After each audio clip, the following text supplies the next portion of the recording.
Officer, doon sa course ng iyong audit, Mr. Atty. Wamilo, did you see any evidence o may ebidensya ba kayo na si Vice President personally ang tumanggap, ang nakakuha o nagbenepisyo doon sa Confidential Intelligence Fund?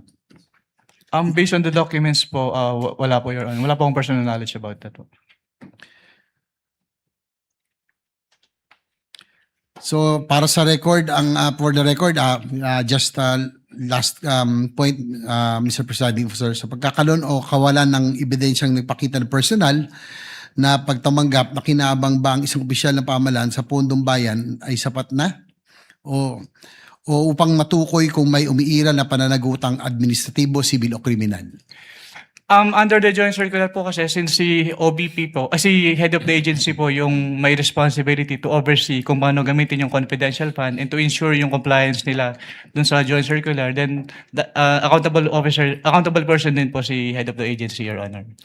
So last question, Mr. President. Upang maging malinaw ang inyong testimonya nang sabihin ninyong wala kayong nakitang ebidensya na ang pangalawang Pangulo mismo ang tumanggap, nagpanatili o nakinabang sa confidential intelligence, inilahad lamang ba ninyo ang inyong audit findings at hindi kayo nagbibigay ng legal na konklusyon hinggil sa pagkakaroon ng kawalan ng pananagutan?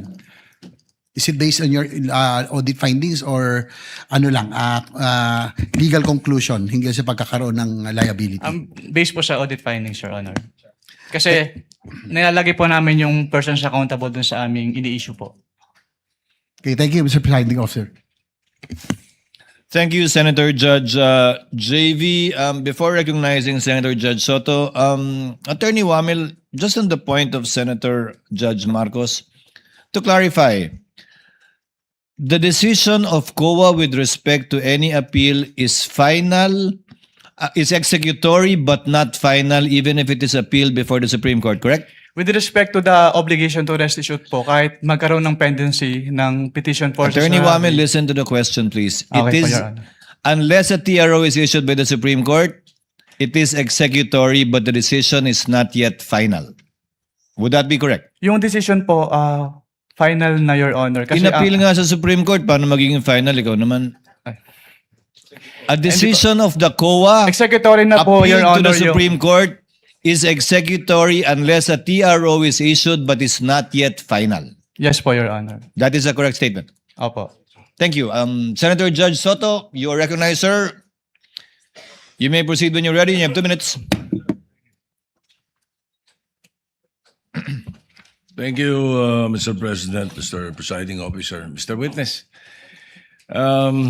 In your testimony, August 3, upon direct examination by the Prosecution Counsel, you were presented representative samples of selected forms, the question 845 acknowledged receipts, if I remember it right. Correct ba yun? Yes po, Your Honor. All right.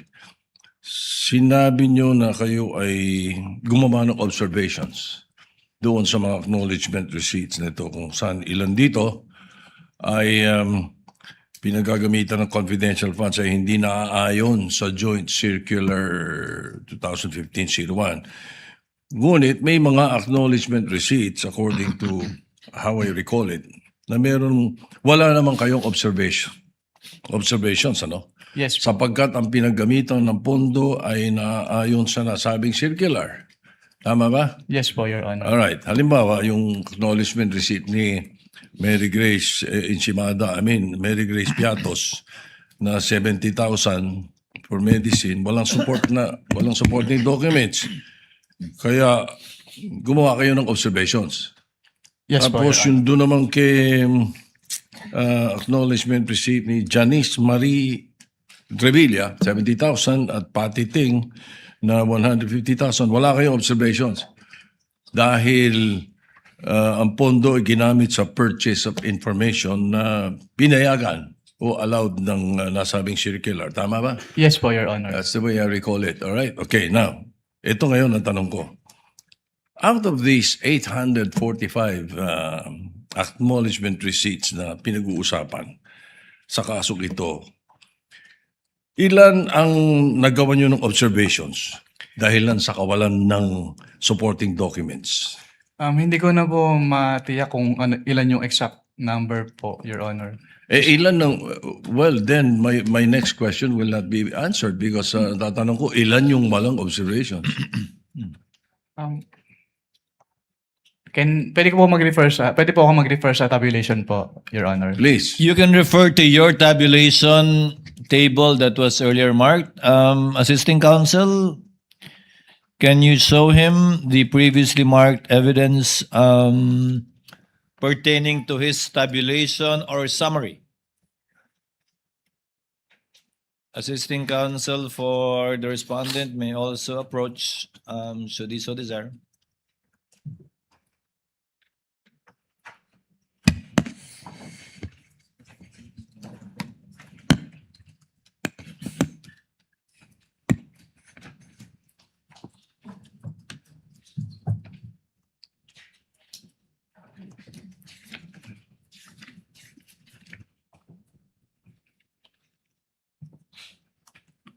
Your Honor, I'll have to count po since wala pong summary dito. What do you mean? You have to count the 845. Yes po, Your Honor. Wala kang percentage man lang. Since personal notes ko lang po ito, Your Honor, raw tabulation lang po siya. So you would not have a, gano'ng katagal nga abutin niya kung bibilangin mo?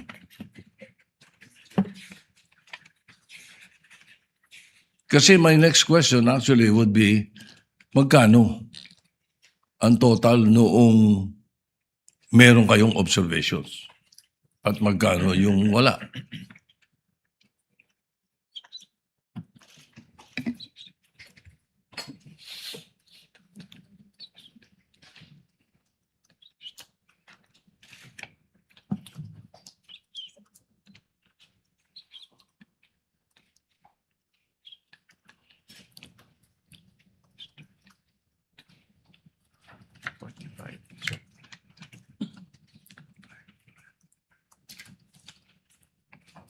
If the chair may assist, Attorney Wamil, look at your notice of suspension.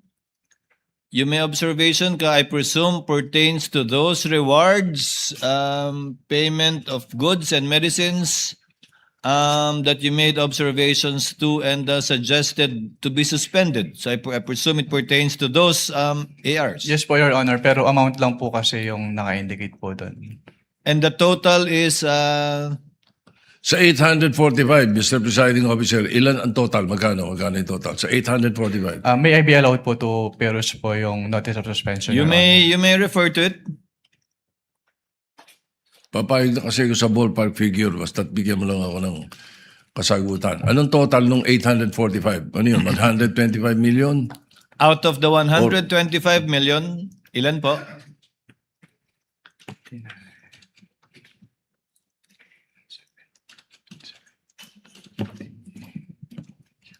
Your Honor, please. Let's wait for the witness counsel to answer. He's referring to your marked exhibit, the notice of suspension. I believe it's on the first page, Attorney Wamil. Sa first page po, with respect to the payment of rewards po, 59,787,000 pesos po, Your Honor. With other purchases naman po, umabot po siya ng around 15 million pesos, Your Honor. So ilan yung walang observations? Wala kayong observations. Bali, ang total po ng may observation namin ay around 75 million pesos po, Your Honor. 75 million sa may observations. So around 50 ang mga walang observations. Ganun ba? Yes po, Your Honor. And all right. So that is for the 125. Yes po, Your Honor. I don't have any time anymore. So it's okay. Thank you. Thank you, Senator Judge Soto. Senator Judge Lacson. may proceed with his interjections when he's ready. You have 2 minutes, sir. Thank you, Mr. Presiding Officer. Good morning, Attorney Wamil. Good morning po, Your Honor. Kindly refresh my memory, no? Kasi ang pagkaalam ko, sa paggamit ng intelligence saka confidential fund, hindi lamang sa pinapayagan o hindi pinagbabawal ang paggamit ng alias, kundi necessity for practical reasons, di ba? Yes po, Your Honor. And idadivert lang yung totoong tao nasa likod ng mga alias kapag declassified na o tapos na yung tinatawag na confidential or intelligence operations. Tama, di ba? Yes po, Your Honor. So ang tanong ko, meron ba kayong, wala ba kayong efforts na alamin kung sino yung mga nasa likod ng mga aliases na sinabit sa inyo? Since document-based lang po kami, Your Honor, hindi na po. Wala na po kami. Yan ang susunod yung tanong. Ano? Bakit paper audit lang kayo? Wala kayong physical? Parang bitin yung inyong pagsasagawa ng audit. Kasi paano nyo malalaman kung legitimate yung pumirma doon sa acknowledgement receipts kung hindi nyo inaalam kung meron bang totoong tao na nasa likod noong mga aliases na yon? Opo. Since what we do po in ICFAO po is compliance audit lang po, Your Honor. So kung ano lang po talaga yung provisions na nasasaad doon sa joint circular, yun lang po talaga yung ginagawa namin, Your Honor. That brings me to my next point. Baka pwedeng i-recommenda mo na i-amend nyo yung inyong JMC. Yung ibang ahensya na ino-audit ninyo, gumagamit rin ba sila ng alias? We wouldn't know po kasi dun sa mga document na sinasubmit sa amin, hindi naman po naka-indicate if it is an alias or not. And it's not up to you to find out whether these are aliases or not. Yes po, since wala nang pong provision dun sa joint circular, Your Honor, with respect to the Okay. aliases. So itong paggamit ng alias, to your knowledge, hindi nyo alam sa mga ino-audit ninyo, but to your knowledge, gumagamit ba ang ibang ahensya ng mga alias? I wouldn't know po since katulad nga po, hindi naman po bukod dun sa sinasubmit nilang documents, wala pong naka-indicate na yung name ay alias po. And the position of COA is hindi ito bawal, pero hindi rin to pwede. Yes po, kasi silent po yung joint circular, Your Honor, as to that. Okay, but your appreciation is totoong tao ito. Kasi may pirma. Tama ba? Lahat ba ng AR may pirma? Sa pagkakaalam ko po ay meron naman po. So kung alias at di ko naman pangalan to, pipirmahan ko pa rin. Or pag alias ba ay dapat wala nang pirma. I wouldn't know po if it is an alias since wala naman po naka-indicate dun sa document that it is an alias po. Okay, and we'll give the defense their time later on during their part to talk about this more, no, as part of their strategy. Sige, let me change topic. Ito yung mga tanong ni Presiding Officer, ni Senator Cayetano rin. Yung pag-escalate from AOM to notice of suspension, to notice of disallowance, to referral to the Ombudsman for cases. Years ba ito? Time ba ito?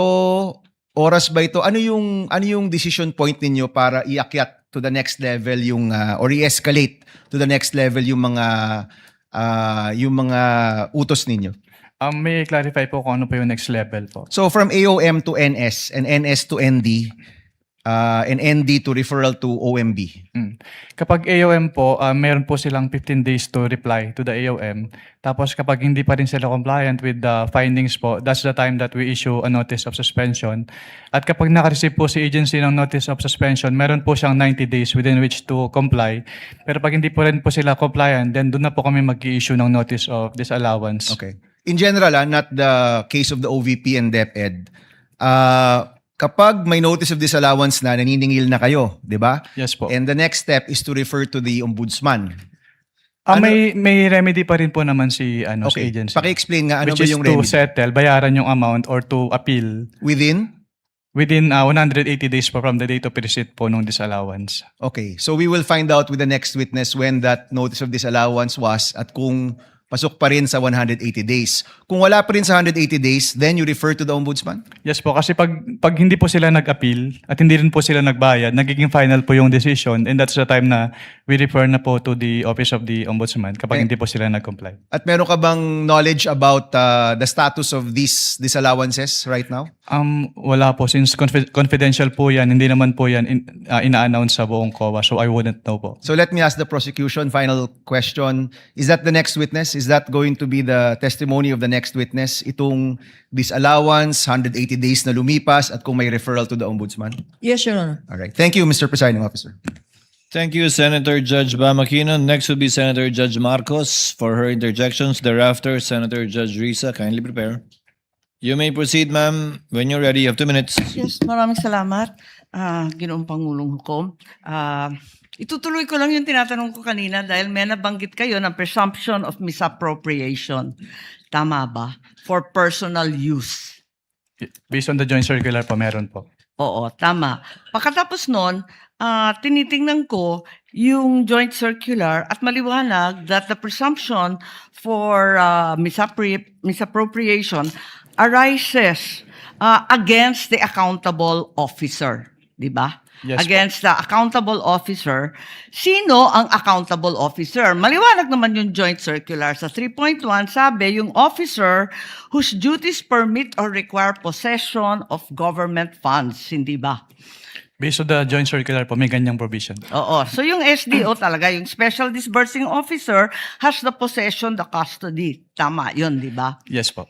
O kung ganon, if the presumption na personal use, ayon sa 8.3 ng Joint Circular, failure of the accountable officer to liquidate any public funds is tantamount na nga to that presumption. Hindi Yes, po po. ba?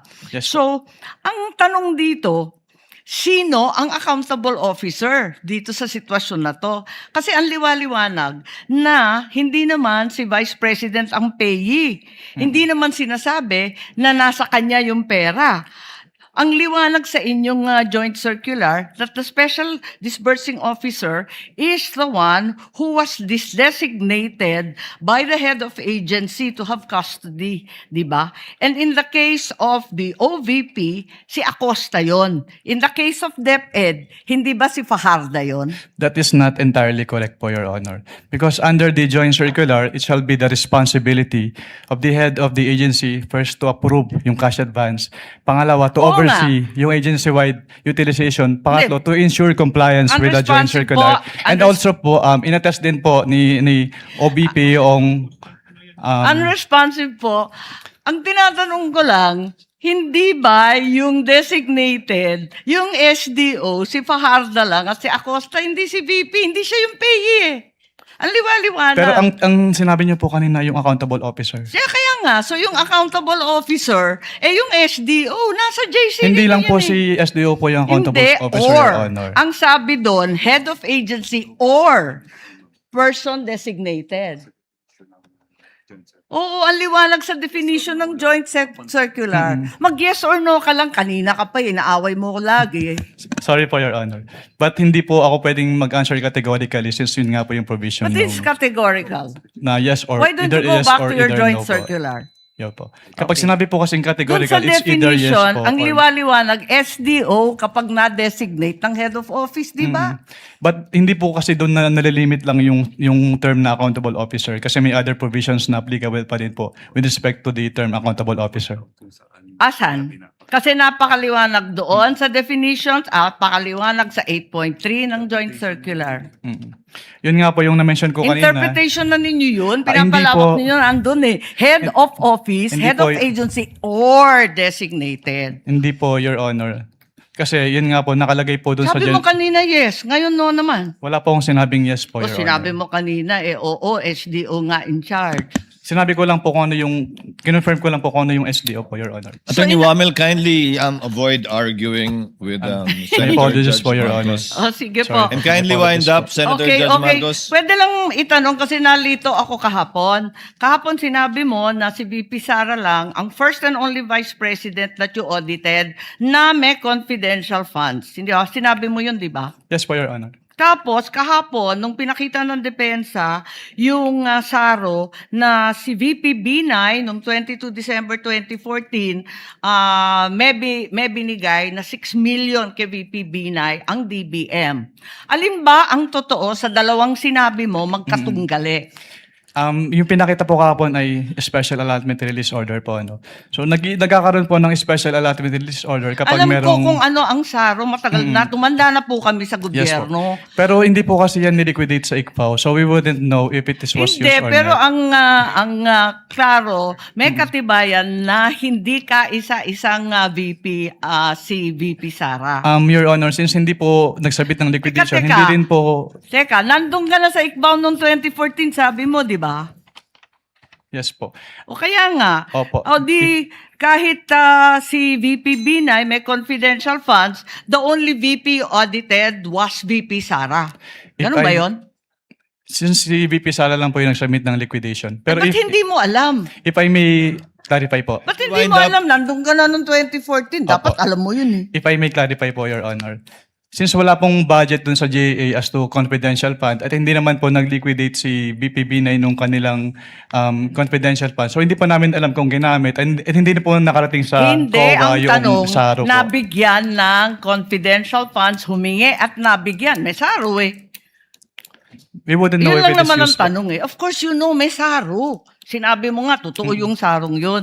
Anyway, alin ang totoo? Si VP Binay o si VP Sara? Talaga bang totoo yung dalawa o iisa lang? We don't know. Based on our records po, si VP Sala lang po yung may liquidation. So maraming we don't know ang COA? Ganun ba yun? Based on our records po, si VP Sala lang po yung nag-liquidate nung confidential fund. Eh may record nga ng SARO. Maraming salamat. Kindly wind up. Presiding Judge. Thank you, Senator Judge Marcos.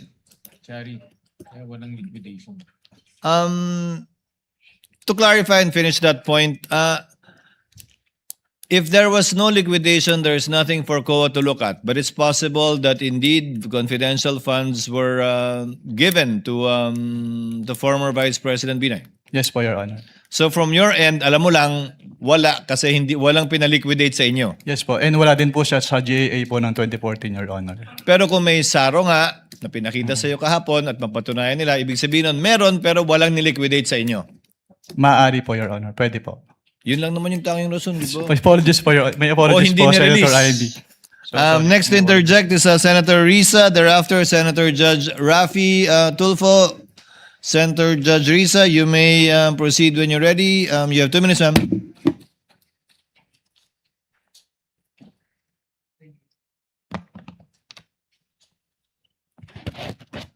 Salamat po, Mr. Presiding Officer.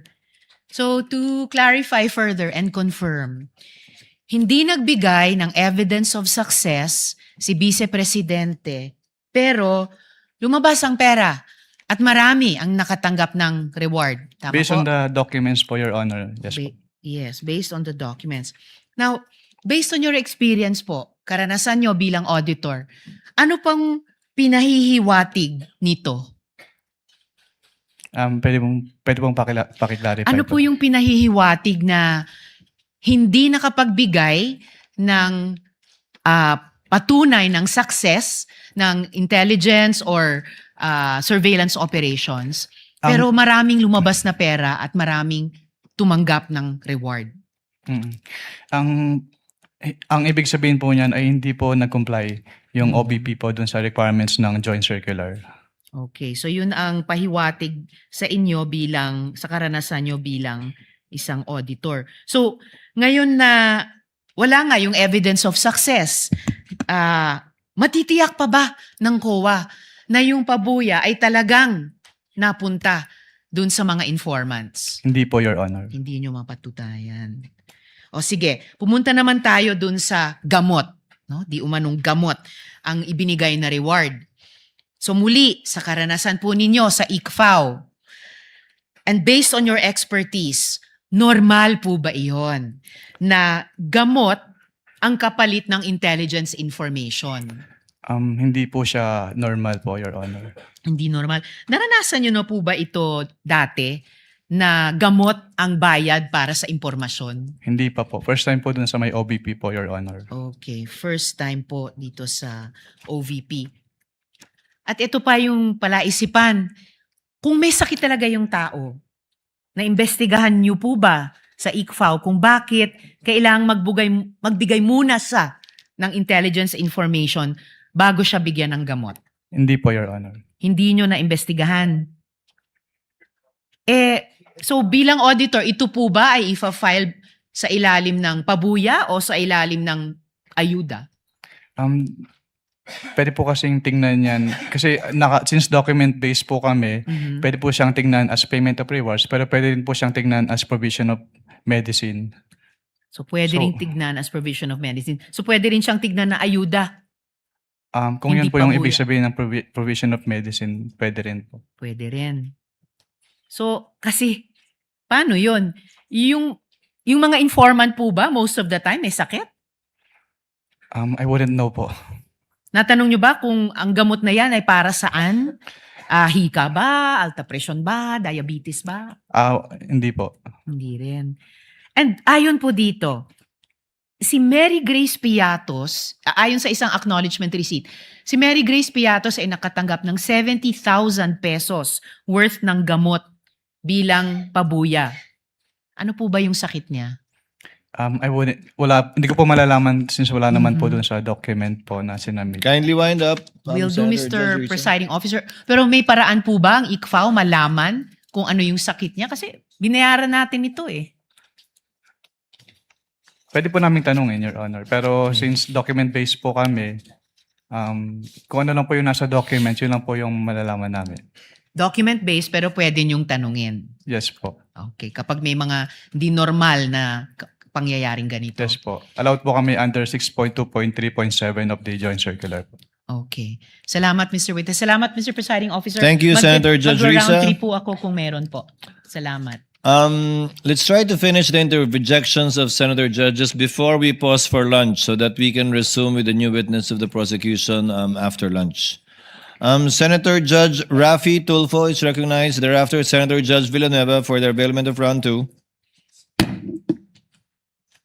You may proceed, sir, when you're ready. You have 2 minutes.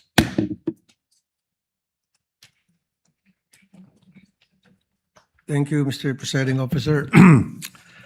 Mr. Witness, sa panahon na kung saan nakabilang ka ng ICFAO at ikaw ay mga nag-audit ng mga ahensya ng gobyerno, meron ka na bang, bukod sa OBP at saka sa DepEd under PP Sara, meron ka na bang ibang agency ng government na na-issue niyo ng disallowance? Sa pagkakalam ko, meron na po. Ano itong mga agency na ito? Hindi ko po pwedeng i-disclose. Your Okay. Honor. At bakit? Bakit sila na-issue ng disallowance? Dahil yun nga po, since ang basis lang po namin ay yung Joint Circular, hindi po compliant dun sa provisions ng Joint Circular. Hindi compliant. Okay, so nung na-issue ng disallowance yung office ni BP Sara, ano yung naging tugon nila? Wala na po akong personal knowledge, Your Honor, kasi wala na po ako sa ICFAO. Okay.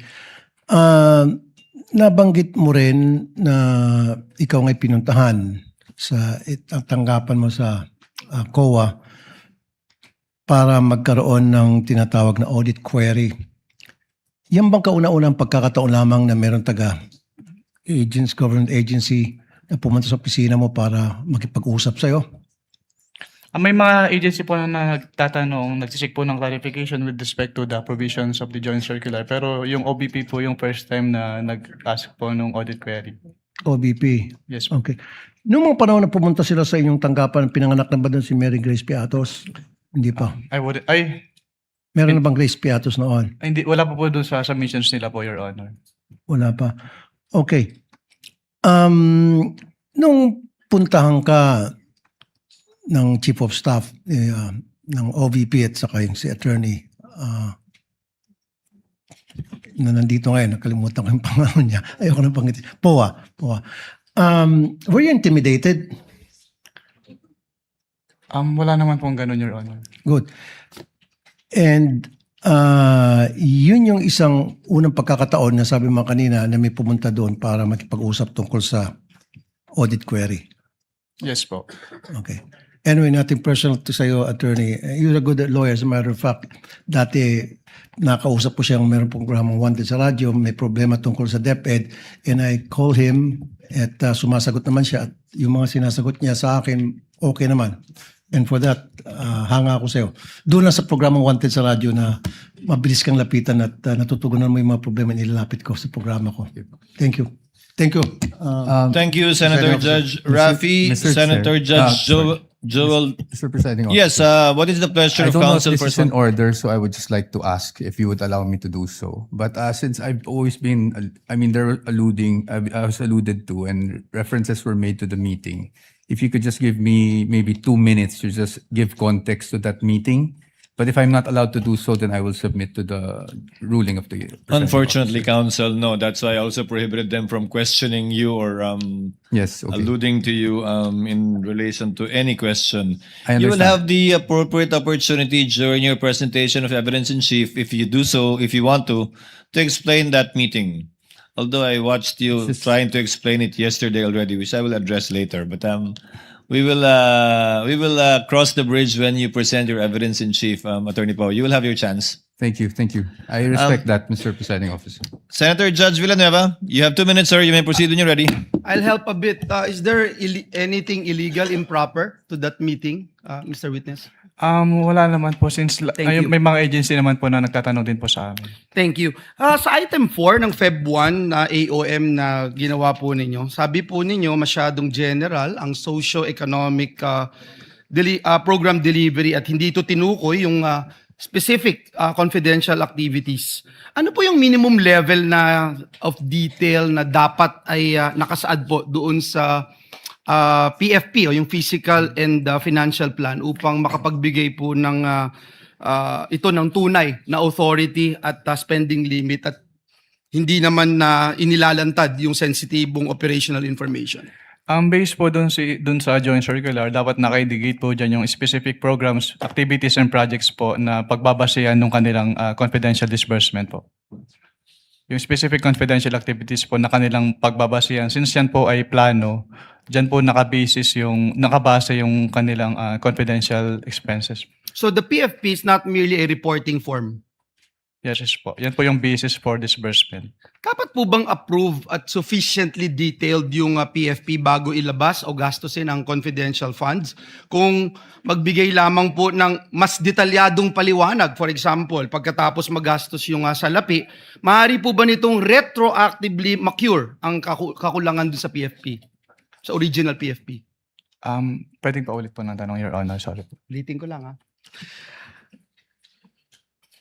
Dapat po bang approve at sufficiently detailed na yung PFP bago ito ilabas o gastusin ang confidential funds? At kung nagbigay po sa pagkakataong ito ng mas detalyadong paliwanag pagkatapos magastos yung salapi, maaari po ba nitong retroactively ma-cure ang kakulangan sa original PFP?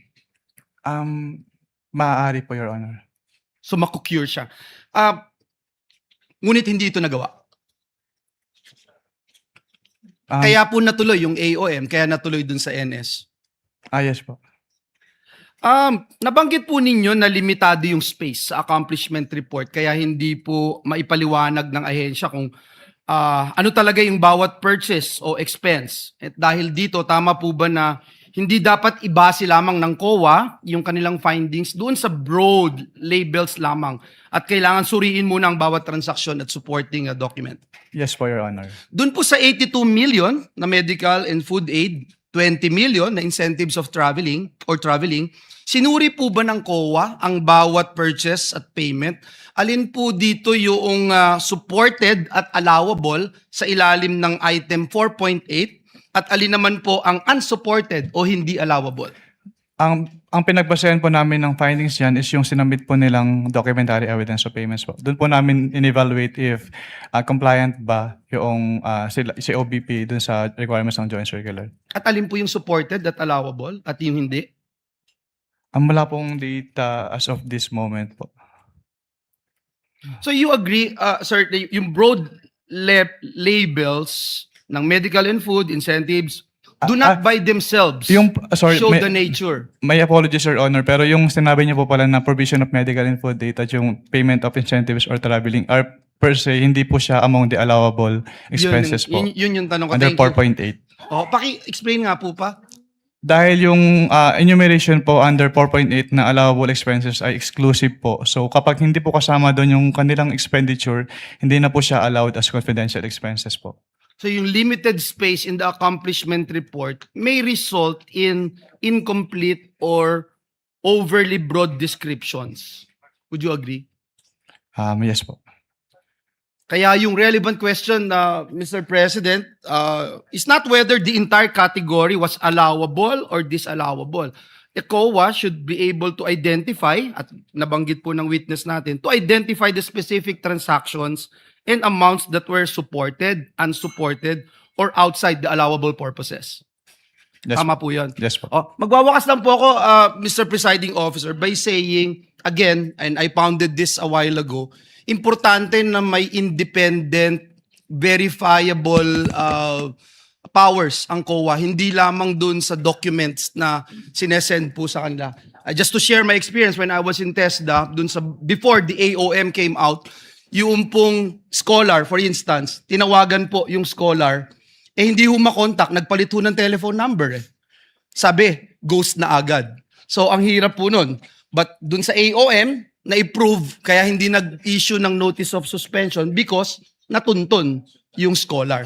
So, I hope that is very clear and would help our Commission on Audit in doing their job more efficiently. Thank you very much, Mr. Witness. Thank you, Mr. Presiding Officer. Senator Judge Lacson, for his interjections, you may proceed when you're ready, sir. You have 2 minutes. Within 2 minutes. Thereafter, Mr. Presiding Senator Officer. Judge Padilla. What is your level or security clearance level? Top secret being the highest, access sa documents saka information, restricted being the lowest. Meron ka ba security clearance na grant o na-issue para sa'yo? Wala naman. Well, you know, I assume na mataas yung security clearance mo kasi ang hinahawakan mo, ino-audit mo, confidential information, confidential funds, di ba? Yes po, Your Honor. So I wonder why wala ka security clearance. Kasi paano ka mag-audit? Kasi pag may intelligence project, naka-vault yan eh. Lahat ng aliases, yun ang nakalabas. Pero yung tunay na identities corresponding to the aliases, naka-vault. Pag declassified na, terminated na yung program, yung activity o yung project, intelligence project, pwede na ilabas yun kasi declassified na yun. So kung wala kang security clearance, paano ma-access? Yung tulad na sinabi ni Senator Subiri, quarterly, nagpapadala sa Senate President, Speaker of the House, ng intelligence and confidence. Paano ginastos? Kasi may oversight powers kami, di ba?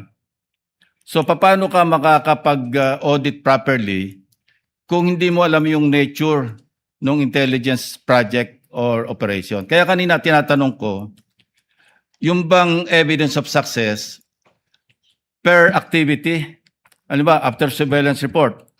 And mind you, you cannot call it successful kung negative yung surveillance. Wala nakita eh, pero gumastos ng pera yon. So would you consider that another topic as a success or evidence of success, maski negative yung resulta ng intelligence information gathering, operation or activity, or yung after surveillance report. So kung walang result, negative, hindi successful? Hindi pwedeng i-clear? Nakalagay po kasi yung nature ng item is payment of reward. So dapat... No. Pagka kasi nag-acknowledgement receipt, no? Halimbawa, bumiyahe, meron ding informant yung informant, ginasusan, o bumili ng sigarilyo sa sari-sari store, nagkape, kasi kausap yung informant. Wala ka makikitang... Oh, thank you, Mr. President. Kindly wind up, Senator Lacson. Pati ako nabitin eh. You may just respond na lang. We'll wait for your answer. Ay, sorry po. pwedeng pa ulit. Ulitin ko hindi lahat ng after surveillance report successful. Negative eh. Wala nakita. Pero gumastos. Hindi lahat ng intelligence gathering information successful. Kasi negative. Pero may gastos yun. How would you classify that? Evidence of success ba yun o hindi? These are practical questions, ha? Kasi galing ako dyan, kaya alam ko yung kalakaran. Opo. That calls for... Yun nga, wala ka security clearance kasi. Kasi naka-bolt lahat yan. Pagka intelligence project, naka-bolt. Pag declassified, terminated yung project, saka ilalabas yun. Nandun lahat yung mga tunay na pangalan ng mga aliases. Opo. Kumuha ka ng security clearance. Wala nga raw.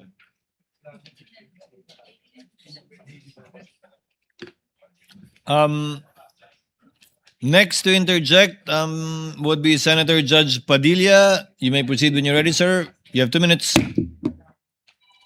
Maraming salamat po, Ginoong tagapamahal ng hukom. Susundan ko lang po yung mga tanong ko kanina, kabayan, Nueva Okay. Ecija. Opo. Yung una pong check, And you said earlier that ngayon ikaw ay state auditor na ng COA, ICFAO. Intelligence and Confidential Funds Audit Office, correct? Opo. Okay. Can you tell us, before you became state auditor to this current position, meron ka bang ibang position sa COA? Wala na po akong naging ibang posisyon sa COA. And when did you start therefore? You're being a state auditor of the COA, ICFAO. Nagsimula po ako noong August 26, 2014. August 26, 2014. Okay. Opo. Just to remind us all, ano ba ang functions nung COA ICFAO? Ang COA ICFAO po ay office under the Office of the Chairperson na nagtitake charge po sa audit ng intelligence and confidential funds ng mga government agencies po. Okay. And what are these government agencies that you have audited? Ang mga na-audit ko po is mga local government units, government-owned and controlled corporations, at saka po mga national government agencies na kasama po dito ang Office of the Vice President at Department of Education. When you say Office of the Vice President, who? Which Vice President specifically during your term, during your current position from 2014 to the present, which Vice President have you audited in terms of confidential funds? Nung magsimula po ako sa COA, sa ICFAO, ang na-audit ko lang po na liquidation documents ng Office of the Vice President ay kay Vice President Sara Duterte. Bakit siya lang, Madam Witness? Dahil nga po from 2014 hanggang sa ngayon po, yung na-submit po sa amin na liquidation documents is sa confidential fund po ni VP Sara. Okay. Mga sinubmit sa inyo. Apo. You also mentioned na nag-audit ka sa Office of the DepEd, Department of Education. Sino-sino mga secretaries ng DepEd ang na-audit mo para sa confidential funds? Sa DepEd naman po, ang na-audit ko lang po na liquidation documents na nasubmit sa office namin is liquidation documents sa confidential fund ni Vice President Sara Duterte noong siya ay Secretary of Education. Okay, bakit? Bakit si Secretary of DepEd Sara Duterte lang? Dahil po from 2014 to present, siya lang po yung Secretary of Education na may confidential fund. Let's go now to your current function as State Auditor of the COA ICFAO. And you started when, Madam Witness? Kailan ka nag-umpisa dito? August 26, 2014 po. Malalam ba? Sino ang sinundan mo sa position na ito? Pwede pong pakiulit yung tanong? You started with this office in August. Opo, tama po. And when you started in August, were there any liquidation documents of the Office of the Vice President and the DepEd in that office? Yes po, meron po. And did you evaluate them?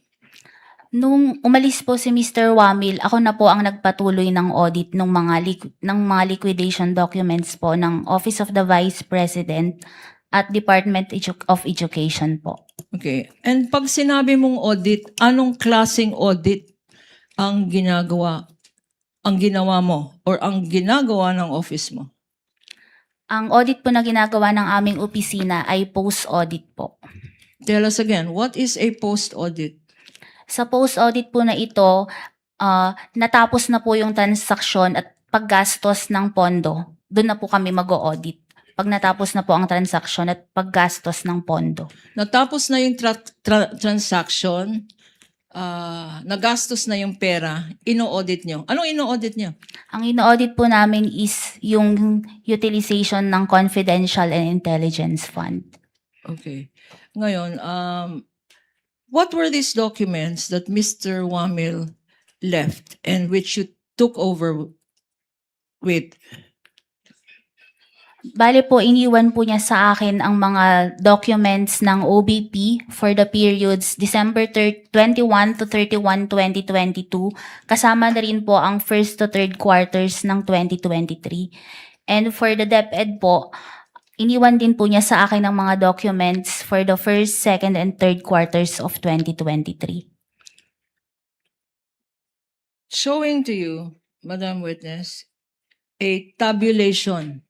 Merong ginawang tabulation si Mr. Wamil at ito po ay minarkahan natin to cover exhibits P-1-8-1 up to P-1-8-848 covering 845 acknowledgement receipts for the period December 21 to 31, 2022. If shown to you, this tabulation and the supporting acknowledgement receipts. I think the court is inclined to allow for this one more opportunity to stipulate as to the acknowledgement receipts. Again, it is not mandatory. The court is not forcing the counsel for respondent to stipulate on documents they refuse and don't want to stipulate. But since you have your own copies of ARs, and since the issue pertains to the chain of custody, after you submitted it to the COA, then the court would like to afford you the opportunity to compare it. Again, you need not stipulate on anything. You don't have to stipulate on a single one, but the court would rather give one more chance or one more time to try to do this, to save on the court's time, without prejudice. Again, to the respondent or counsel for respondent saying that they refuse to stipulate because they are different from the copies that they have. Counsel? Yes, Your Honor. Actually, we will agree to that proposal, Your Honor, but we provided, Your Honor, that we will not be forced to stipulate that the ARs are authentic, etc. And then the date and time, Your Honor, shall be mutually agreed upon by the parties. Of course. Of course, Your Honor. I think Of course, the date and time should be mutually agreed upon between Thursday and Friday. Your Honor, please, you asked for it. Because Your insofar Honor, as please. this witness is concerned, or give me one date on one time slot on Thursday and Friday which you can agree on after we adjourn. Your Honor, please, if I may add as well. In the marking of this exhibit, Your Honor, before the Honorable Clerk of Court, each acknowledgement receipt had 3 signatures. The signature of the Clerk of Court, the signature of one of the representatives for the prosecution, and the signature of the defense counsel, Your Honor. 3 signatures per document. And now they had signed each of these acknowledgement receipts, Your Honor. That's number 1. Number 2, Your Honor, perhaps to restore a level of trust on the side of the defense, maybe we can even use their own documents. If they do not trust the prosecution's documents or photocopies of the prosecution's documents, then we will use their documents, Your Honor, because we are certain that their documents is the same as our documents. Let's use the defense documents, Your Honor. Then they will not say, we do not trust these documents because it is their own defense documents. Maybe that will solve the problem of this court. We will use your documents, counsel. Will you still question using your own documents? Will you still question the authenticity of your own documents? Of course not, Your Honor. Okay, Of then course not, maybe counsel. that is but a possible solution, Your Honor. Let us use the defense documents instead of the prosecution documents. Para wag na tayong mag-compare. Thursday, Friday, manonood pa ako ng Odyssey. I'm sorry, Counsel. The presiding officer was not yet elected during the pre-trial. Hence, I did not know what went on during the pre-trial. Apparently, the respondent or counsel for respondent has a different purpose and or intention with respect to the ARs from that of the prosecutor. Therefore, that's why they refused a common marking on the same AR. Yes, Your Honor. Is that correct? So they have their own set of ARs, and you have your own set of ARs that was marked during pretrial, correct, counsels? that is correct, Your Honor. Now, all that the court is asking is for an opportunity to be had by the parties once more to compare your respective marked ARs to be able to distinguish and find out if indeed they are the same or not, regardless of whatever purpose or theory each party may have with respect to presenting the ARs, given that they are common exhibits. We will not touch into that, counsel for respondents. So your concern with respect to authenticity and purpose will not be touched on. Only insofar as that it is the same AR that you received, it is the same AR that you sent to the COA, that you also have a copy of, that they are presenting. And insofar as ARs that you did not send COA or did not come from you, then you can point that out too, as the case may be or as may be appropriate.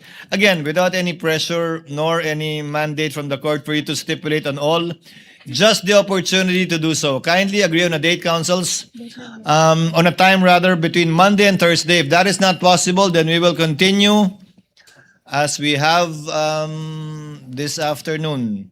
But kindly agree on a date. Court so directs the parties to fix a date and be able to present the same, be present before the clerk of court to compare the ARs they separately marked and to confirm if indeed which ones are the same and which ones are different for whatever purpose it may serve both parties, given that they are commonly marked.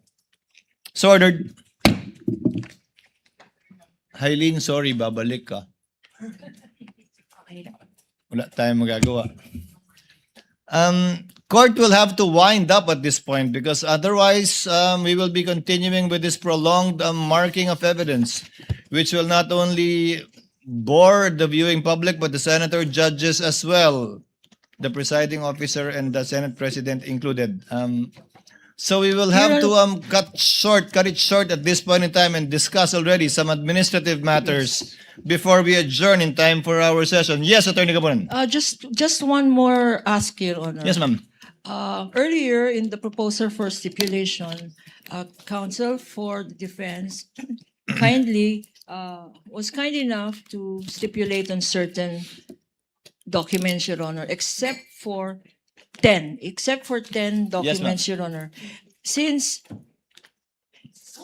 this opportunity is given by this honorable court to compare, and we understand that their reluctance to stipulate on these 10 documents is because of their claim that it does not faithfully represent the originals, Your Honor. May we ask also that these 10 documents be perused during the period given? If only to give it a second chance and a second look, given that not much time was given to the counsel for respondents to view it. They were only given 20 minutes. So, yes, the court will allow it to allow the respondents more time to go over it for possible stipulation. Again, no pressure, Attorney Christine. You don't have to if you don't want to. You don't have to if you don't wish to. But the court just wants to give it one more shot to save on the court's time. So ordered. Thank you, Your Honor. Now, before the court makes a ruling on the motion for judicial notice, the court promised to hear and listen to the counsel for respondents either in writing or orally. I have been informed by the clerk that no responsive pleading was given by the counsel for the respondents. So I guess you will be Your Honor, please. orally arguing the motion If I may, Your Honor, please. beforehand. I guess you will be orally arguing on the motion for judicial notice, counsel? Attorney Christine? We are ready, Your Honor. Your Honor, Again, please. just to hear your side. Yes, Attorney Kabunan. At this juncture, Your Honor, I respectfully turn over to our public prosecutor and head public prosecutor, Chairman Jinky. Yes, thank you, Honorable Luistro. Before I recognize you, Ma'am Hailin, you are excused. Sorry po. You are excused, but you are ordered without need for the issuance of another subpoena to appear once again before this court on August 10 and 11. 10, so in open court, you are directed to appear here once again on August 10. We will be issuing another subpoena should we require your presence again on August 11 onwards. Do you understand, ma'am? Yes po, Your Honor. So magpapakita po kayo sa Lunes uli nang wala ng subpoena. Yes po, Your Honor. Salamat po. You're excused, ma'am, and thank you for your presence and cooperation this afternoon and your patience. Now, this won't be oral arguments. The chair just wanted to hear from the counsel for respondents. So really, this will not be oral arguments between the parties. Yes, what is the position of the counsel for respondent insofar as certain records of the House Good Government Committee and Public Accountability Committees, if I'm not mistaken. Attorney Christine, you'll be arguing? Yes, Your Honor. You may proceed, ma'am, when you're ready. Thank you, Your Honor. The defense would like to oppose the motion for judicial notice on the following grounds. Number one, the judicial notice rule cannot be taken of disputed matters. Number two, the respondent must be given an opportunity to be heard by way of cross-examination before the court admits in evidence the matters covered by the TSNs, the video recordings, and the committee reports. And number three, the proceedings before the COJ were questioned by the respondent before the Supreme Court as a fishing expedition and mini trial. On the first point, Your Honor, judicial notice cannot be taken of disputed matters. In Juan versus Juan, the Supreme Court defined judicial notice in this wise. Judicial notice is the cognizance of certain facts that judges may properly take and act on without proof because these facts are already known to them. Put differently, it is the assumption of a court of a fact without need of further traditional evidentiary support. The principle is based on convenience and expediency in securing and introducing evidence on matters which are not ordinarily capable of dispute and are not bona fide disputed. While the CGGPA and COJ hearings were made public, we do not dispute that, Your Honor. The matters discussed within them, which were documented via the TSNs, video recordings, and committee reports, are not facts automatically admissible in this impeachment trial. Rather, they remain assertions that must be proven by evidence. We note, Your Honor, that Article 1 of the Articles of Impeachment alleges the following: that respondent, Vice President Sara Z. Duterte, committed culpable violation of the Constitution, graft and corruption, and betrayed public trust through the systematic misuse, misappropriation, and irregular liquidation of confidential funds amounting to 500 million pesos released to the office of the Vice President and 112.5 million pesos released to the Department of Education. Clearly, Your Honor, these are not just statement of facts. These are accusations of misuse, misappropriation, and irregular liquidation of confidential funds which must be proven by the prosecution through presentation of evidence. In fact, Your Honor, if you noticed, the prosecution in paragraph 1 of its motion for judicial notice admitted that, I quote, prior to the transmittal of the articles of impeachment to this honorable court, the House of Representatives, through its Committee on Good Government and Public Accountability and its Committee on Justice, conducted official hearings on matters that ultimately formed the factual basis of Article 1. We highlight that, Your Honor, ultimately formed the factual basis of Article 1, which is the misuse and misappropriation of confidential funds. Okay. Article 1 of the Articles of Impeachment as a continuation. These proceedings were officially documented through transcript of stenographic notes or TSNs, official audio-visual recordings, and committee reports. I am just reading, Your Honor, I'm just referring to the motion of the prosecution. Thus, we cannot take the TSNs, the video recordings, and the committee reports as they are, Your Honor, without cross-examining the witnesses of the prosecution.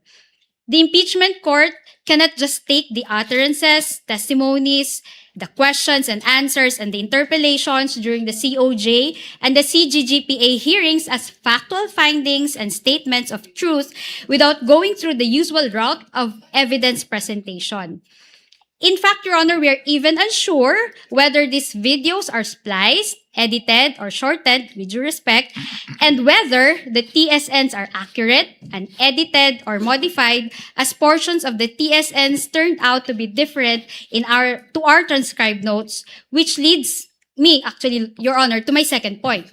That because the matters covered by the pieces of evidence, Your Honor, which the prosecution would like this court to take judicial notice are exactly the matters that are being heard before this impeachment court, the respondent must be given an opportunity to be heard by way of cross-examination before the court admits in evidence the TSNs, the video recordings, and the committee reports. The requirement of due process is basic. It is the opportunity to be heard before the court. And affording the respondent the opportunity to cross-examine to cross-examine the authenticating witness serves a dual purpose, Your Honor. First, it validates the existence of the video recordings, the TSNs, and the committee report. And second, it verifies their accuracy and completeness. The Constitution explicitly guarantees the respondent's right to ensure that these pieces of evidence have not been altered, edited, or modified to fit the prosecution's narrative of Article 1. Consequently, the respondent is fully entitled to have all the observations, the objections, and cross-examination questions placed on record before the court admits these documents in evidence.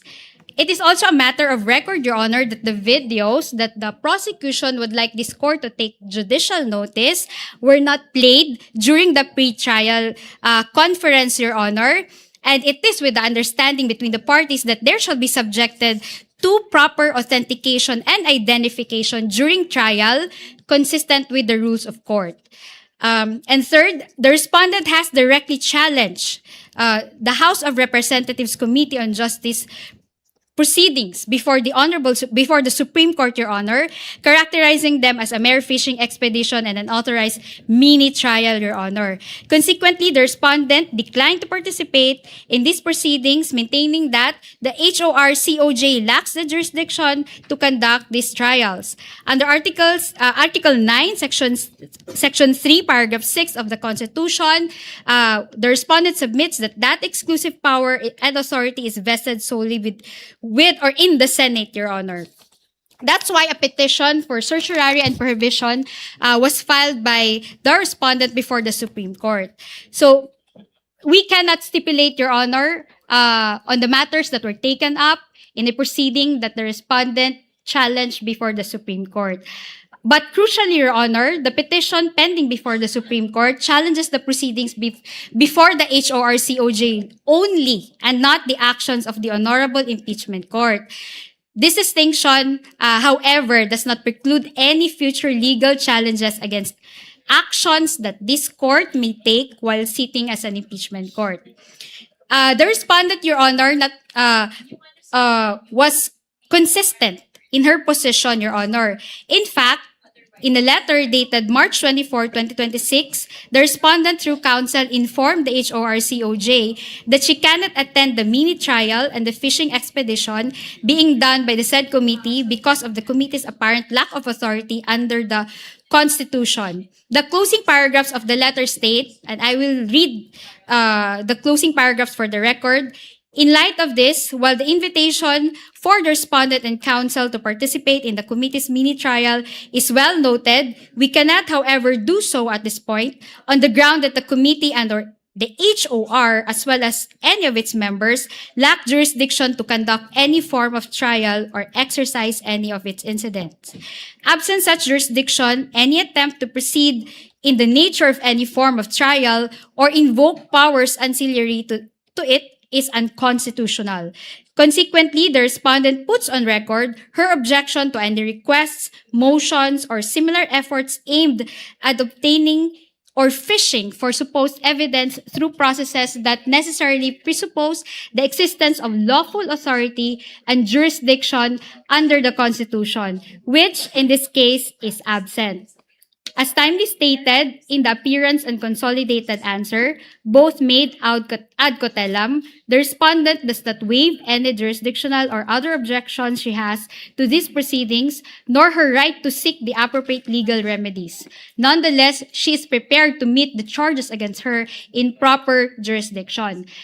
And because of that, Your Honor, the court must decline to take judicial notice because the very validity and authority of the House of Representatives COJ proceedings are currently challenged before the Supreme Court. Now, on closing, Your Honor, on its face, actually, the motion may look like a plea for this honorable court to take judicial notice of the purported official legislative acts described by the prosecution. However, Your Honor, if you really examine the motion, Your Honor, in reality, however, the motion is actually akin to a public prosecutor, the House of Representatives, asking the criminal court, here the impeachment court, to take judicial notice of the complaint that was filed before the fiscal, here the HORCOJ, and all matters related thereto, including those that transpired during the preliminary investigation without the need for presenting witnesses in court. That is actually what the prosecution is doing in our view, Your Honor. Dahil ang mga pandinig na ito sa House of Representatives ay siya mismong paksa ng paglilitis ng hukumang ito, at ayon mismo sa prosecution, those hearings became the factual basis for Article 1 of the Articles of Impeachment. Nararapat lamang po na ang mga TSNs, video recordings at committee reports na naglalaman ng mga tanong ng kongresista, pati na ang mga pahayag at sagot ng mga testigo ay patunayan ng prosecution sa pamamagitan ng pagpresenta ng testigo upang magpatunay sa katotohanan ng mga ito. In closing, Your Honor, would like to quote the Supreme Court in Juan versus Juan. The Supreme Court said, the article in the website cited by the RTC patently lacks a requisite for it to be of judicial notice to the court because such article is not well and authoritatively settled and is doubtful or uncertain. It must be remembered that some articles appearing in the internet or the websites are easily edited and their sources are unverifiable. Thus, sole reliance on those articles is greatly discouraged. The defense opposes the motion, Your Honor, on identical grounds. Salamat po. Again, these are not all arguments, counsel. Chair had anticipated the position of the counsel for respondent. In fact, Chair would like to clarify. The Juan versus Juan case is the Lavandera Co case, right? Yes, Your Honor. Ito yung Lavandera Co na kumpanya na nireklamo violating copyright standards. Hindi ba na nag-judicial notice yung korte sa isang internet website na may copyright o yan? Tama po. That is the case. Okay, Chair will now make his ruling. First, with respect to the motion to set the conference for marking objected to by respondents insofar as number 3 is concerned. P4-35 to P4-35B, but did not object to the others. So the request for transfer of markings this afternoon, insofar as the unobjected portions are granted, insofar as the objected portions are concerned, Chair will make a ruling. We will furnish the respondent and the prosecution with the written copy of the ruling through the journal of this court. The Chair will now resolve the panel of prosecutors' motion to set the conference for the transfer of exhibit markings, particularly on exhibits P-4-35 to P-4-35A and P-4-35B, which refer to the portions of the purported affidavit of Arturo Las Cañas. And after considering the objections of the Chair of the respondent, the objection is hereby denied subject to the following guidelines and reasonings. Section 34, Rule 132 of the Rules of Court provide, the court shall consider no evidence which has not been presented or formally offered. The purpose for which the evidence is offered must be specified. Accordingly, the marking, identification, or authentication of a document does not mean that the document has been formally offered or admitted for the purpose it was so stated. The physical transfer of an exhibit, designation from a provisional copy to its corresponding original or certified true copy is even more limited. It is a mechanical and ministerial act intended only to maintain the orderly identification of the court's records. The respondent is not prejudiced by this transfer. The transfer does not alter the substance or evidentiary status of the document, referring to the Las Cañas document. It does not constitute a ruling on the authenticity, admissibility, or evidentiary weight, and it does not enlarge the purpose for which the document was originally marked. The respondent therefore loses no substantive or procedural right by reason of the transfer and may raise all appropriate objections when the document is formally offered. This conclusion is consistent with the prosecution's own representation during the July 21, 2026 hearing, wherein the Honorable Luistro stated, quote, "Your Honor, the document is being presented only to seek confirmation from the witness that he is referring to this particular document as part of the investigation of the Special Task Force. We are not presenting it to prove the truthfulness of the contents of the affidavit." Close quotation. The Chair likewise previously ruled, quote, "Again, this is only as to the fact that this is what the NBI used in their open investigation and coming up with their findings, not as to the truth of the statements being read by Director Matibag." Close quotation. The Chair further clarified on even date, July 21, 2026, the Chair will cut short any further identifications of the witness in regard to this affidavit. This is only as to the fact that Las Cañas executed a document that they used in their open source investigation, not as to the truth of what was said. The limitations remain controlling even after the transfer of the marking of this exhibit to a certified true copy.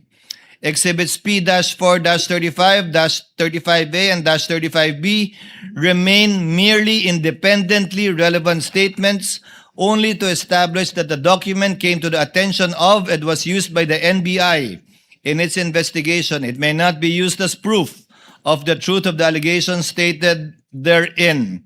As stated in Espinelli versus People, GR number 179-535, dated 6/9/14, when the relevant fact is merely that a statement was made, the hearsay rule does not bar proof of that fact, regardless of the statement's truth or falsity. Finally, the transfer of the markings does not cure the defects already placed on the record. The purported affidavit remains unsigned, unnotarized, and not made under oath, with no witness having attested to its execution and truth of its contents.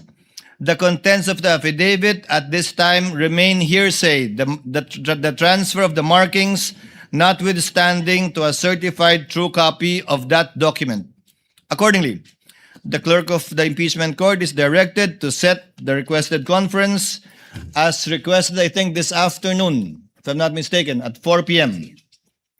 Now, on the motion for judicial notice, the chair will make a ruling, will grant the motion with a reminder, a stern reminder and warning.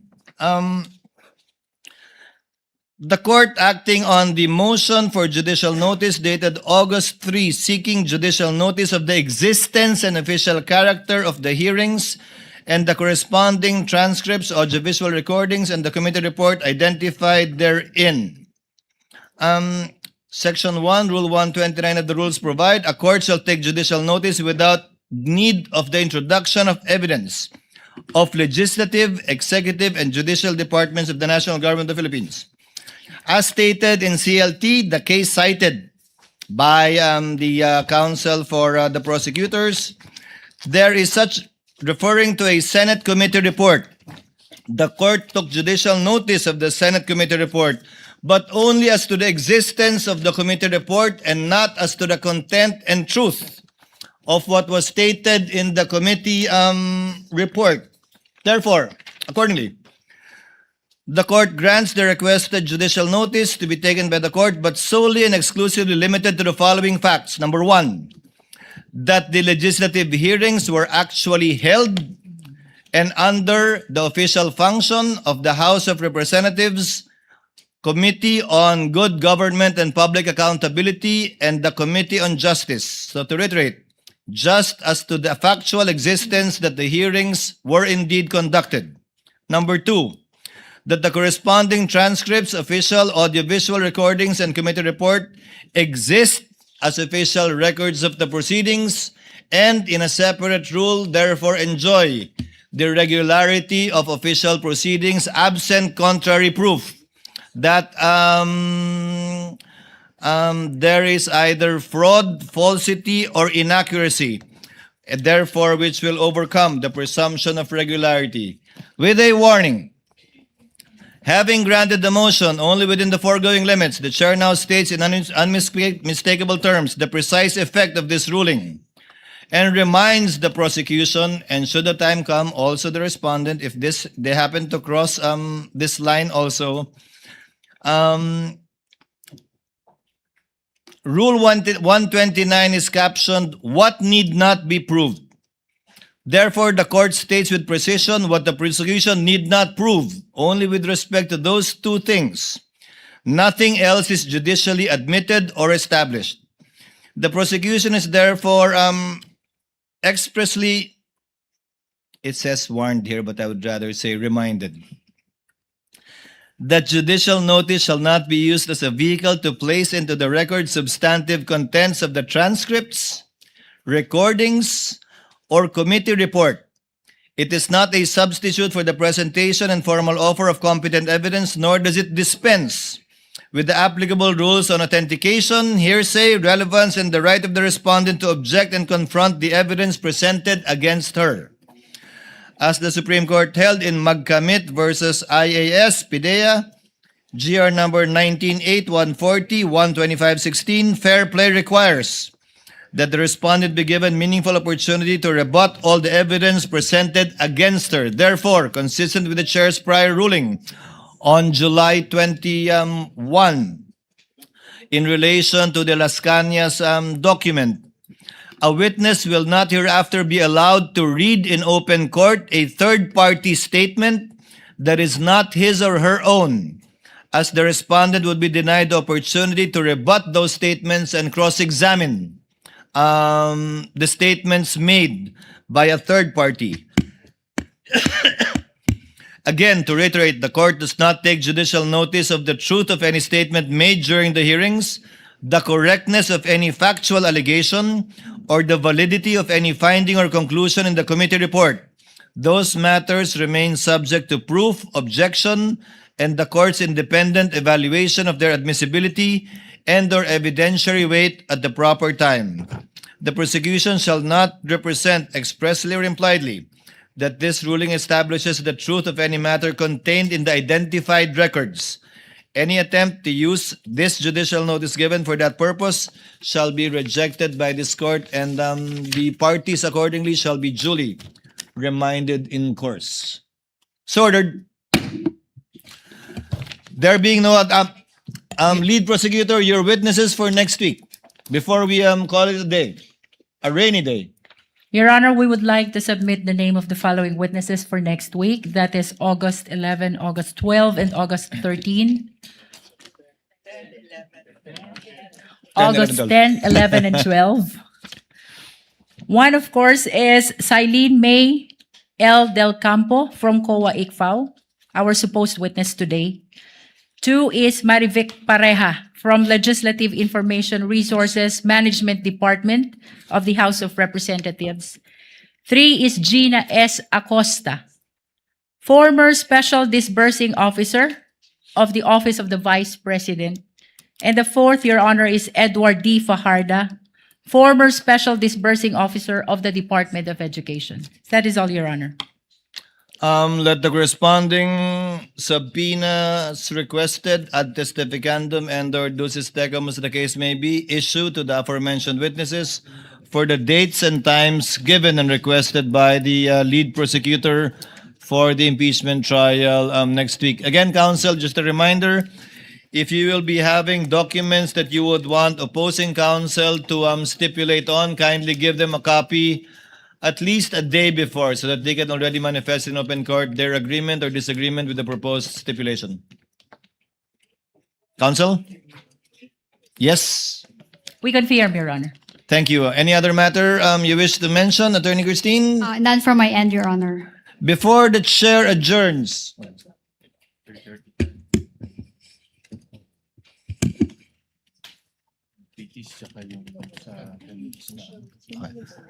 there being no other business to be taken up by the impeachment court at this time, the trial is hereby adjourned until 10 a.m. of Monday, August 10, 2026.